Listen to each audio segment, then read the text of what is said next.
नित्यानंद राय की मेहनत जो है वो पूरी तरह से काम आएगा। चिराग पासवान मान गए हैं, हालांकि उनकी सीटें बढ़ा दी गई है। सीटों का ऐलान एनडीए में जो हो चुका है कि बिहार में जो है बड़ा फैसला हो गया है, सीटों का बंटवारा है और जल्द ही अब जो है उम्मीदवारों के नाम का ऐलान भी कर दिया जाएगा। गौतम जी, इस वक्त की सबसे बड़ी खबर आपको बता दें कि एनडीए में सीट शेयरिंग को लेकर सब कुछ ऑल इज वेल हो गया है। किसको कितनी सीटें मिली है, इस पर हमारे साथ वरिष्ठ पत्रकार राकेश सिंह है। सर, अभी अभी दिल्ली से जो खबर आ रही है उसमें क्या कुछ सामने निकल कर आया? देखिए गौतम जी, इस वक्त की सबसे बड़ी खबर आ रही है कि सीटों का ऐलान एनडीए में जो हो चुका है और कोई बड़े भाई छोटे भाई की भूमिका में नहीं है। 101 सीटों पर बीजेपी, 101 सीटों पर जेडीयू और लोजपा रामविलास को 29 सीटें दी गई हैं, यानी एलजेपीआर को 29 सीटें दी गई। 6 सीटें रालोमो राष्ट्रीय लोकतांत्रिक मोर्चा जो उपेंद्र कुशवाहा की पार्टी है उनको दी गई है और 6 सीटें जो है वो जीतन राम की मांझी की पार्टी हिंदुस्तान अवामी मोर्चा सेकुलर को दी गई है। और विनोद तावड़े ने खुद ट्वीट करके इसकी जानकारी दी है। इसका मतलब है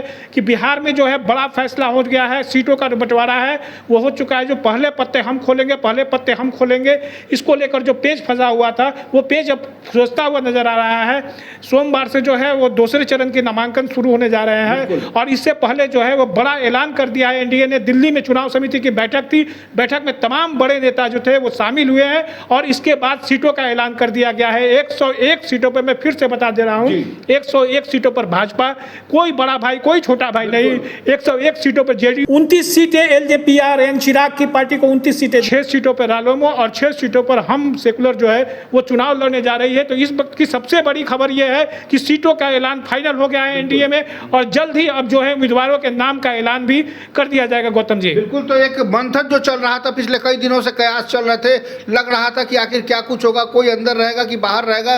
नाराजगी को दूर करते हुए पहले पट्टा और फिर दिल्ली में पूरी टीम मौजूद थी और सब कुछ ऑल इज वेल हो गया है। और ये विनोद तावड़े ने जैसे ही ट्वीट करके जानकारी दी, हम आपको सीधा बता रहे हैं इस वक्त की सबसे बड़ी खबर कि बिहार के अंदर बिहार एनडीए ने सीटों के मसले को सुलझा लिया और कोई बड़ा भाई नहीं होगा। जनता दल यूनाइटेड और भारतीय जनता पार्टी दोनों 101 सीटों पर चुनाव लड़ेगी। उसके ठीक बाद बड़ी पार्टी के तौर पर लोक जनशक्ति पार्टी रामविलास यानी कि चिराग पासवान की पार्टी होगी, जो रामविलास को 29 सीटें मिली है। साथ ही जो मांझी की माया है वो काम आ गई है और मांझी को 6 सीटें, इसके साथ ही उपेंद्र कुशवाहा को 6 सीटें, यानी ना हमको ज्यादा ना तुमको ज्यादा, ना तुम नाराज हो ना ज्यादा खुश, कुल मिलाकर हो गया एनडीए ऑल इज वेल।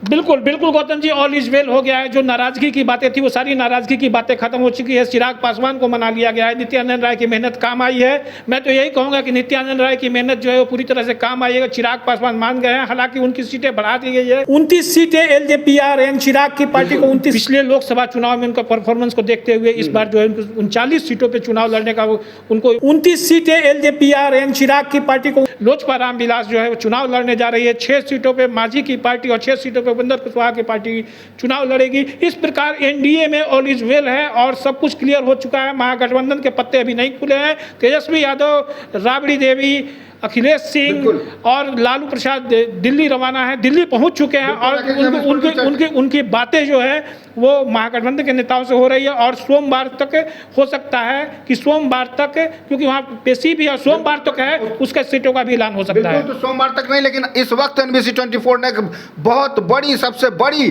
चुनावी ब्रेकिंग आपको दी है और ये आपके सामने स्पष्ट कर दूं एक बार फिर से कि 101 सीट पर जेडीयू, 101 सीट पर भारतीय जनता पार्टी चुनाव लड़ेगी। इसके साथ ही जो सहयोगी दल है लोक जनशक्ति पार्टी रामविलास को 29 सीटें मिली है। मांझी और उपेंद्र कुशवाहा के बीच 6 सीटों का बंटवारा हुआ है। तो फिलहाल अभी के लिए बस इतना ही।